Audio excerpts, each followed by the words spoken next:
इस वक्त देश में सबसे बड़ा मुद्दा बना हुआ है लेप्सी जो हुए हैं पंजाब में, उसको लेकर सवाल उठ रहे हैं और प्रधानमंत्री को यहां तक कहना पड़ा, थैंक यू सीएम चन्नी साहब, मैं जिंदा वापस जा रहा हूं। कितनी बड़ी बात है ये, राजनीतिक बात है। जो ये डायलॉग है ये किसी फिल्म में अच्छा लगता है और टोटली डायलॉग राजनीतिक है। मैं पहले ये कहना चाहता हूँ कि I have every respect for my prime minister Shri Narendra Modi ji, और मैं ये दिल से कह रहा हूँ कि मेरी उम्र से बड़े हैं, मैं उनका पूरा सम्मान करता हूँ, प्यार करता हूँ, और मैं ये दिल से कह रहा हूँ। और मेरे जो ड्यूटी है, आई एम ड्यूटी बाउंड, क्योंकि मैं मुख्यमंत्री, वो प्रधानमंत्री मेरे में ओहदे से बड़े हैं, मैंने उनका सम्मान करना है। और पंजाब में आए हैं तो हम रक्षा उनकी हमारा दायित्व है, फर्ज है। लेकिन ये जो मामला है इसका थोड़ा सा मैं आपको बताना चाहता हूँ कि प्रधानमंत्री जी का दौरा फिरोजपुर में रखा गया, हमने नहीं रखा, प्रधानमंत्री जी ने रखा। पहले होशियारपुर में रखा था उन्होंने, वहाँ फिरोजपुर में किया, उनका प्रोग्राम था। पहले प्रोग्राम सिर्फ उन्होंने इनॉग्रेशन करना था जो सेंट्रल गवर्नमेंट से डेवलपमेंट प्रोजेक्ट आए हैं। फिर बीजेपी ने एक साथ अपनी रैली भी रख ली। रैली में 70,000 मुझे पता चला है, शायद 1 लाख होगी, कुर्सी लगी थी। जिस दिन आए उससे 2 दिन पहले हमने उनको बोल दिया था कि जी बारिश होने का संभावना है, किसानों का एजिटेशन भी है, इस जो बारिश को देखते हुए इसको आगे डाल दिया जाए। उन्होंने रखा। फिर हमें उन्होंने एक प्रिंटेड लिखती प्राइम मिनिस्टर ऑफिस से एक प्रोग्राम भेज दी है जिसमें हर मिनट का प्रोग्राम तय था। उसमें बाई एयर जाने का प्रोग्राम था, कहीं भी हम बठिंडा से लेकर फिरोजपुर तक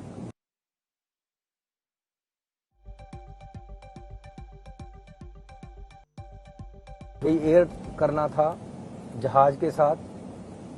लेकिन लास्ट 11th आवर पे जब वो उतर गए तो उन्होंने डिसाइड किया कि जी, ये उनकी एसपी जी ने डिसाइड किया, जो प्राइम मिनिस्टर डिसाइड कर दे फिर कोई ना नहीं कर सकता। उन्होंने डिसाइड किया कि हम रोड से जाएंगे। रोड पे जाने का कोई प्रोग्राम नहीं था। मैं भी जहां जाता हूं वहां ये गाड़ियां पहले पहुंच जाती हैं। एक सेट और तैयार किया हुआ है पंजाब सरकार ने। हमने उनके लिए कोई व्यवस्था वहां नहीं की थी रोड पे जाने के लिए, क्योंकि कोई प्रोग्राम ही नहीं था। लेकिन प्रदर्शनकारी कैसे पहुंच गए चन्नी साहब वहां पर, उनको कैसे पता चला? मैं आता हूं उस बात पे। पहले रात को मुझे अमित शाह जी का टेलीफोन आया कि जी वहां रोड पे प्रदर्शनकारी बैठे हैं। प्राइम मिनिस्टर ने तो बाई एयर जाना था, वो रैली वाले जो रैली में जा रहे थे लोग, उनको रोकने के लिए बैठे थे। वो दूसरी रोड है। हमने उस रोड से रात को 3 बजे तक मैं जागता रहा। डायरेक्टर, आईबी, हमारा डीजीपी, एसपीजी के सभी आदमी, बीजेपी के लीडर शेखावत जी, वो वहां रहे। मैं चंडीगढ़ से देखता रहा। टेलीफोन पे बार बार बात हुई डीजीपी से, और आईबी के डायरेक्टर से ही मेरी बात हुई। अगले दिन सुबह 6 बजे भी हुई। हमने उनको उठा दिया।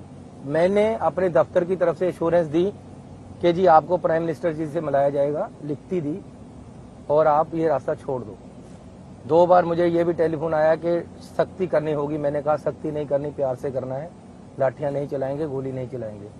वो रात को 2 बजे उठ गए, बिल्कुल रोड खाली हो गए, कोई रोड पे नहीं था। अगले दिन प्रधानमंत्री जी हेलीकॉप्टर पे जाने वाले थे। किसी को क्या पता था कि हमने उसके लिए रोड रोकना है, प्रोग्राम ही नहीं था। लास्ट मोमेंट पे उतरकर प्रोग्राम बना के अब गाड़ी में जाएंगे।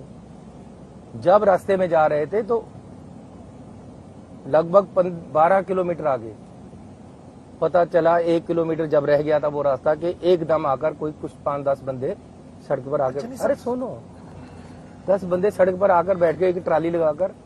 1 किलोमीटर पहले पता चल गया, 1 किलोमीटर पहले उनकी गाड़ियां रोक ली गई, वापस मोड़ दी गई। तो इसमें रक्षा का क्या प्रोग्राम आ गया? खतरा कहाँ है इसमें? इसमें कहाँ है कि प्रधानमंत्री जी की गाड़ी के नजदीक 1 किलोमीटर तक भी कोई आया? इसमें कहाँ है कि कोई कंकर भी उनपे फेंका? अरे तो रोका गया, रूट तो रोका गया उनका। अरे रूट रोकना अलग बात है, लाइफ को खतरा होना अलग बात है। मैं पॉलिटिकल आदमी हूं, मैं सीएम भी हूं। अब आगे कोई 10 आदमी एकदम आकर बैठ जाएंगे, उनको प्यार से हटा दिया जाएगा। अचानक एक गांव, वहां सड़क के ऊपर गांव है, 10 आदमी आकर गांव के सड़क पे बैठ गए, हमें पहले पता चल गया 1 किलोमीटर, हम वापस आ गए, तो मेरी जान को खतरा कहाँ है? लेकिन क्योंकि प्रधानमंत्री का सवाल है, प्रधानमंत्री के काफिला जब चलता है उस रूट पे कोई नहीं आ सकता, ये सुरक्षा के तहत आता है। एक सवाल ये भी उठता है कि बीजेपी का आरोप है चन्नी साहब कि पुलिस वालों ने ही इंटीमेट किया प्रदर्शनकारियों को, लीक हुई जानकारी प्रधानमंत्री के रूट की, तब जाकर के वो वहां पहुंचे। अरे 5 मिनट तो जाने में लगे, 5 मिनट में लीक होगी और प्रदर्शनकारी आ गए। ये तो जो वहां रैली में जा रहे थे उनको रोकने के लिए 10 आदमी आ गए सड़क पे, और प्रधानमंत्री के काफिले को पहले पता चल गया, काफिला वापस ले लिया गया। इसमें जान को खतरा कहाँ हो गया? ये क्यों बात चलाई जा रही है कि मैं जान बचाकर आया हूं, जबकि वहां कोई था ही नहीं, खतरा ही नहीं था कोई।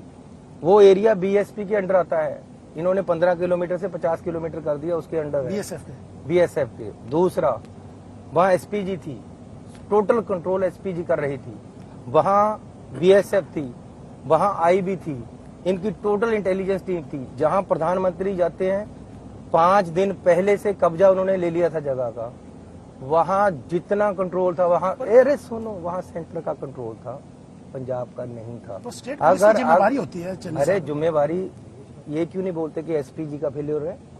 ये क्यों नहीं बोलते कि दिल्ली इंटेलिजेंस का फेल्योर है? ये क्यों नहीं बोलते प्रधानमंत्री की सिक्योरिटी का फेल्योर है? खाली एक जो हमारे सिपाही इनको सुपुर्द किए हुए थे उनका फेल्योर है, ये क्यों?